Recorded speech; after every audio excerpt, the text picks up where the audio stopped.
আচ্ছা কনসে আল্লাহ বড় না মানুষ বড়? ধরো গাদা, তুই কার হাতে কার জোড়া দেশ? কুড়াই আল্লাহ আর কুড়াই মানুষ। যেটা কবার কইছে ওইটা কন।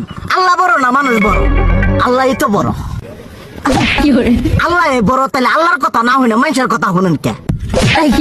তুই কি কইতাছস?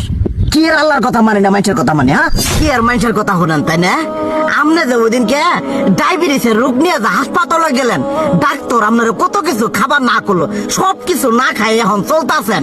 তাহলে আল্লাহ যে আপনারে কইছে যে হারাম খাবার না, সুদ খাবার না, কই আপনি তো কাম কাজ বাদ দিয়ে এলাকার মধ্যে টাকা পয়সা না গায়ে খালি ওইলে দিয়েই খান। নিজেরা টিয়াও হালাল ভাবে কামাই করেন না, ওই সুদ তো না কয়টা টিয়া করে লাভ আহে ওইলে দিয়ে দিয়ে চলেন আর পেট বড় বানাইছেন। শুনেন একটা কথা কই, হারামের কোনোদিন আরাম নাই। হালাল পথে রুজি রোজগার করেন, প্রয়োজনে এড়া বেলা কম খায়েন, তাও শরীর পিণ্ড ভালো থাকবো।